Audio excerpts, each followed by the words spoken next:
N antigen is option number 1 a highly specific protein produced by the body in response to a foreign body. Option number B a chemical that inhibits the growth of micro organism. Option number C an antibody produced by the body that stimulates the production of antibodies by the body's immune systems. A chemical substance that stimulates the production of antibodies by the body immune systems। तो guys इसका सही answer है option number D, a chemical substance that stimulates the production of antibodies by the body's immune systems. मतलब N antigen is एक antigen, एक chemical substance date stimulates the production of antibodies by the body immune systems. एक antigen ऐसा होता है, मतलब एक संपूर्ण ऐसा जो एक एंटीजन होता है, मतलब एक कहने का मतलब कंप्लीट एंटीजन, मतलब एक सही एंटीजन। एक एंटीजन मतलब क्या कर रहा है वो कहने का मतलब ये है मेरा कि एक एंटीजन ऐसा होता है, मतलब एंटीजन ऐसे होते हैं जो बॉडी के इम्यून सिस्टम्स के द्वारा एंटीबॉडीज़ का प्रोडक्शन करवाते हैं और उनको स्टिमुलेट करते हैं। ओके गाइज, तो ऑप्शन नंबर डी इसका सही आंसर है, ऑप्शन नंबर डी के N antigen is a chemical substance that stimulates the production of antibodies by the body's immune systems. के एक एंटीजन ऐसे केमिकल सब्सटेंस होते हैं जो बॉडी के इम्यून सिस्टम्स के द्वारा एंटीबॉडीज का प्रोडक्शन करवाते हैं और इनको स्टिमुलेट करते हैं। ओके गाइज, तो चलते हैं नेक्स्ट क्वेश्चन की तरफ। CD40 ligands is seen only on option number A macrophages, option number B cytotoxic T cells, option number C helper T cells, option number D dendritic cells. CD40 ligands is seen only on, किस पर देखे जाते हैं CD40 ligands? तो guys option number C इसका right answer है, helper T sales पर। CD40 ligands is seen only on helper T sales. CD40 ligands helper T sales पर, केवल हेल्पर टी सेल्स पर ही देखे जाते हैं। ओके गाइज, तो चलते अपने नेक्स्ट क्वेश्चन तरफ, question number 3। High titres of anti nuclear antibodies are indicative of option number A parasitic infection, option number B fungal infection, fungal disease, option number C auto immune disease, option number D bacterial disease. तो guys इसमें क्या पूछा गया question में कि high titres of anti nuclear antibodies के high titres, निम्न जो हमारे ऑप्शन हैं इनमें से किसके इंडिएक्टिव हैं? तो गाइज ऑप्शन नंबर सी इसका सही आंसर है, ऑटो इम्यून डिसीज के एंटी न्यूक्लियर एंटीबॉडीज के हाई टाइट्रेस ऑटो इम्यून डिसीज के इंडिकेटिव हैं। ओके गाइज, चलते हैं नेक्स्ट क्वेश्चन की तरफ, question number 4। Which of the following is an auto immune disease? Auto immune disease जो हमारे ऑप्शन है इनमें से कौन सी है? तो guys type 1 diabetes mellitus, type 2 diabetes mellitus, या हेमोफीलिया ए, या स्किले सेल एनीमिया। तो गाइज इसका सही आंसर है type 1 diabetes mellitus. Okay guys, auto immune disease type 1 diabetes mellitus है। चलते हैं नेक्स्ट क्वेश्चन की तरफ, question number 5। DNA vaccine elicit protective immune against a microbial pathogen by activating.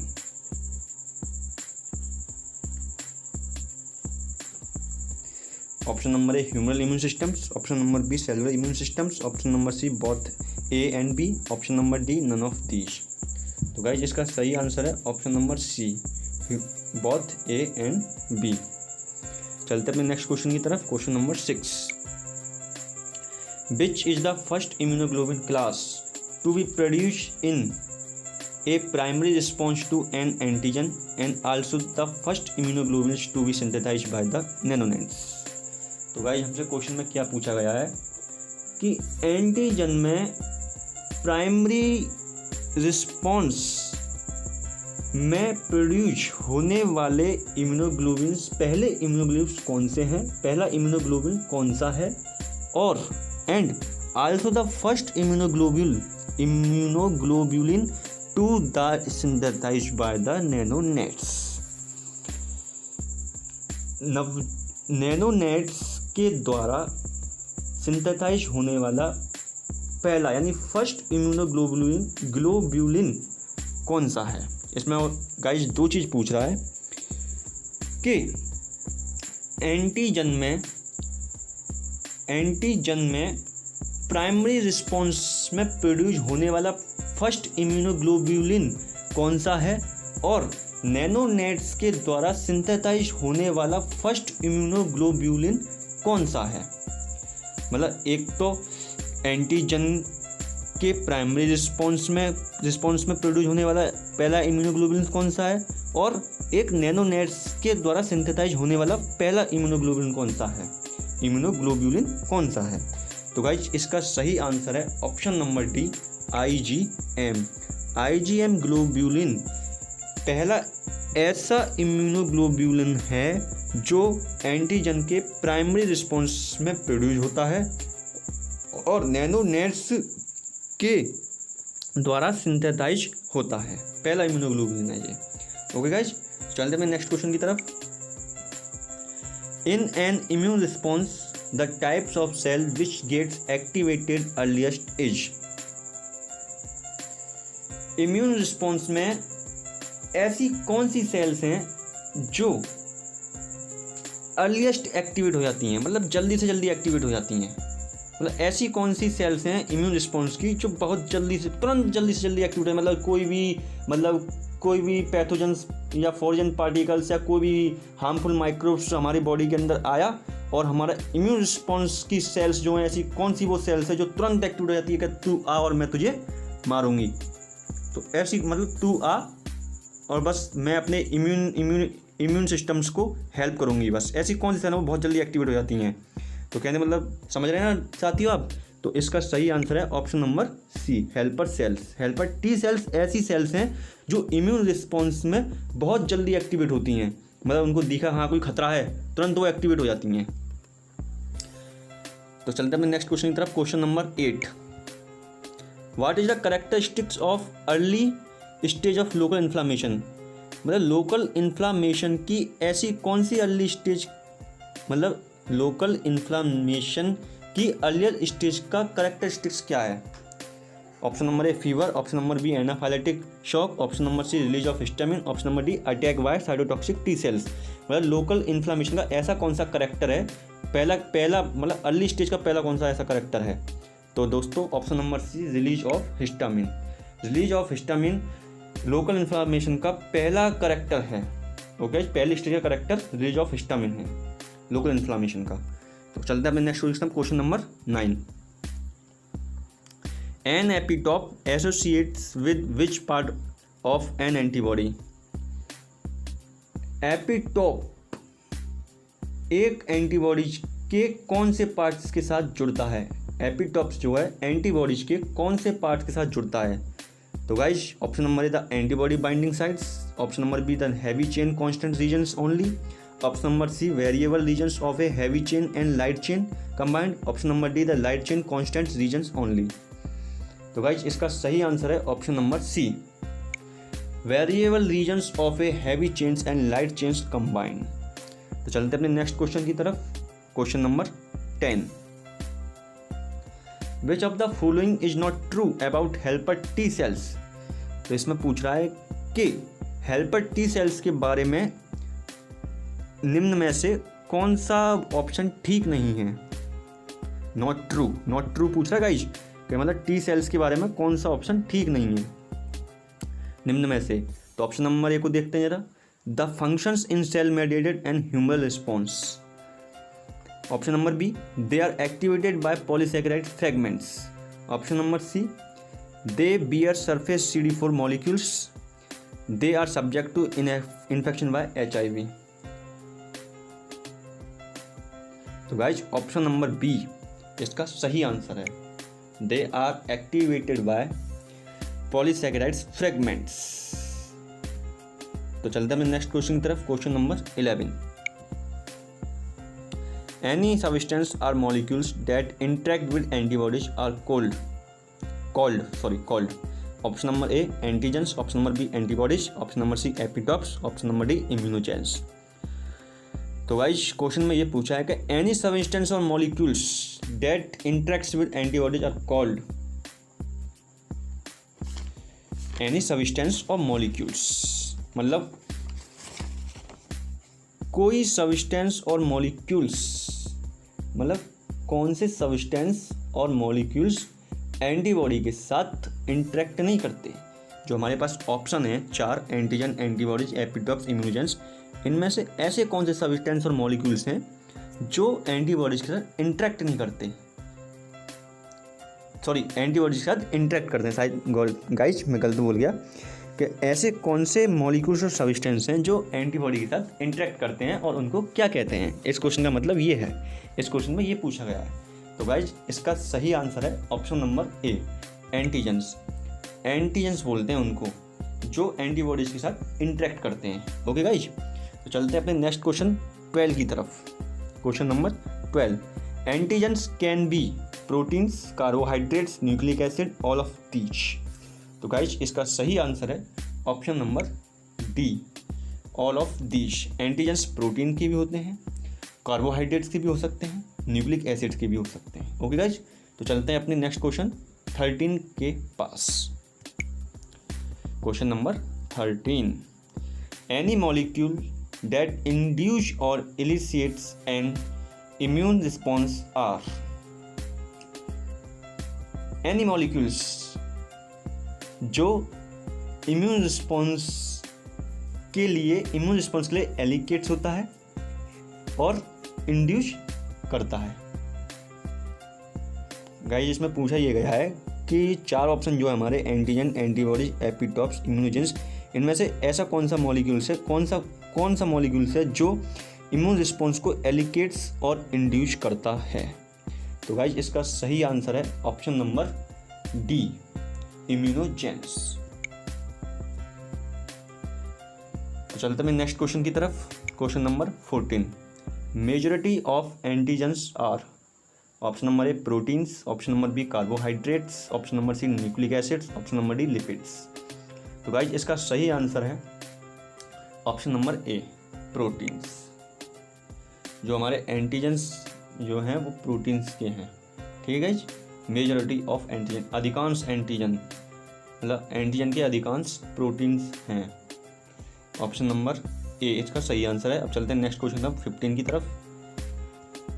A molecule that reacts with a specific antibody but is not immunogenic by itself is called, option number A carrier, option number B antigen, option number C hapten, option number D immunogen. तो guys इसमें question में क्या पूछा है कि एक molecules date जो एक स्पेसिफिक एंटीबॉडी के साथ रिएक्ट तो करता है, मतलब हमारे पास इन 4 ऑप्शन में से एक मॉलिक्यूल्स ऐसा है जो एक स्पेसिफिक एंटीबॉडी के साथ रिएक्ट तो करता है but is not immunogenic by itself, लेकिन इटसेल्फ के द्वारा इम्यूनोजेनिक नहीं है, लेकिन इटसेल्फ के द्वारा इम्यूनोजेनिक नहीं है। तो कौन है? तो गाइस वो है heptane.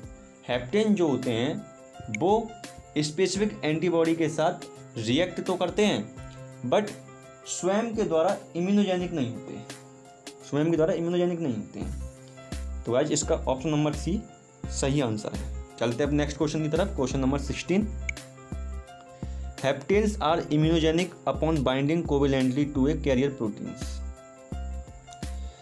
Option number A covalently to a carrier protein, option number B covalently to an antibody, option number C covalently to a proparatope, option number D none of these. तो guys question में क्या पूछा गया है, सबसे पहले हम ये समझते हैं कि हेप्टेन्स कैरियर प्रोटीन से बाइंडिंग कोवेलेंट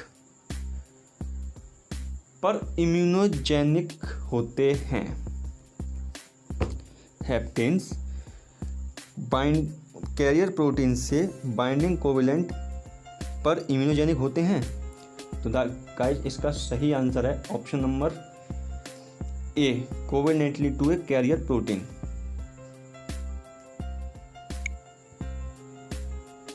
अब चलते हैं नेक्स्ट क्वेश्चन 17 की तरफ। Haptens can not active T cells और B cells, due to. Option number A its low molecular weight antigens. Option number B its inability to bind to MHC। Option number C both A and B। Option number D none of these.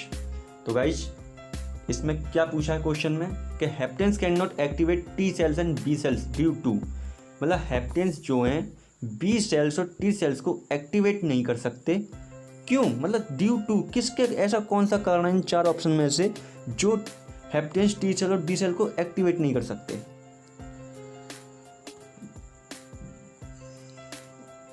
तो guys कौन से चार कारण हैं, कौन से कारण हैं निम्न में से?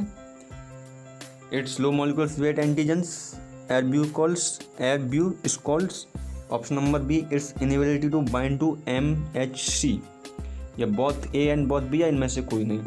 तो गाइस इसका सही आंसर है बोथ A एंड B, मतलब हेप्टेन्स जो हमने पिछली पार्ट में पढ़ा था, मैंने अभी जो पार्ट डाला था लास्ट पार्ट जो डाला था पार्ट फर्स्ट जो डाला था मैंने इम्यूनोलॉजी का ही, लास्ट वीडियो में देखना आप, उसमें मैंने ये बताया है आपको, लास्ट वीडियो में जो इम्यूनोलॉजी का पार्ट फर्स्ट है उसमें मैंने आपको ये बताया है कि हेप्टेन्स लो मॉलिक्यूलर वेट्स एंटीजेंस होते हैं और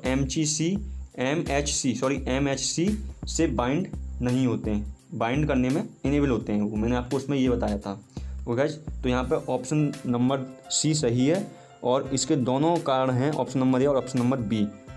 इन कारणों की वजह से हेप्टेन्स जो है T सेल्स और B सेल्स को एक्टिवेट नहीं कर सकते हैं, क्योंकि हेप्टेन्स लो मॉलिक्यूलर वेट एंटीजेंस होते हैं और MHC को बाइंड करने में इनेबल होते हैं वो। इन दो कारणों की वजह से हेप्टेन्स T सेल्स और B सेल्स को एक्टिवेट नहीं कर सकते। तो गाइज इसका सी आंसर राइट आंसर है। तो गाइज इस हेप्टेन्स को समझने के लिए मेरी पिछली लास्ट वीडियो को देखो जो इम्यूनोलॉजी पार्ट फर्स्ट पर मैंने बनाई है। ओके गाइज, उसमें मैंने बताया है कि लो मॉलिक्यूलर वेट एंटीजेंस हेप्टेन्स होते हैं। ओके गाइज, हेप्टेन्स जो है वो लो मॉलिक्यूलर वेट एंटीजेंस होते हैं। ओके, तो चलते हैं अपने नेक्स्ट क्वेश्चन 18 की तरफ।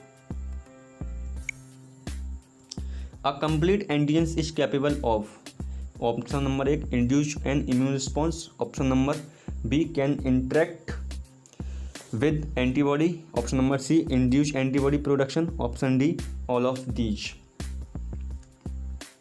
तो आज इसमें क्या पूछा गया है क्वेश्चन में कि एक कंप्लीट एंटीजन कैपेबल ऑफ, मतलब एक कंप्लीट एंटीजन किस किस के कैपेबल होता है, किस किस के लिए कैपेबल होता है? इंड्यूसिंग एन इम्यून रिस्पॉन्स, मतलब इम्यून रिस्पॉन्स के इंड्यूस करने में, इम्यून रिस्पॉन्स को इंड्यूस करने में। Can interact with antibody, antibody के साथ इंटरेक्ट करने में। Induce antibody production, antibody production में, एंटीबॉडी के मतलब एंटीबॉडी प्रोडक्शन के को इंड्यूस करने में, तो गाइज एक कंप्लीट एंटीजन के अंदर ये सारी ही फीचर्स होते हैं। इम्यून रिस्पॉन्स को इंड्यूस करता है एक कंप्लीट एंटीजेंस एंटीबॉडी के साथ इंटरेक्ट भी करता है, और एक कंप्लीट एंटीजेंस एंटीबॉडी प्रोडक्शन को भी इंड्यूस करता है। तो गाइज इसका ऑप्शन नंबर डी सही आंसर है। ये तीनों ही गुण होते हैं एक कंप्लीट एंटीजेंस में। ओके गाइज, तो चलते हैं अपने क्वेश्चन नंबर 19 की तरफ। Which of the following is a hapten? Haptens, निम्न में से हेप्टेन्स कौन है? इसका मतलब यही हुआ निम्नलिखित में से हेप्टेन कौन है? Which of the following is haptens? Option number A cyanides, option number B paracetamol, option number C penicillin, option number D none of these. तो गाइज ऑप्शन नंबर सी इसका राइट आंसर है, option number C penicillin. चलते हैं अपने next question 20 की तरफ।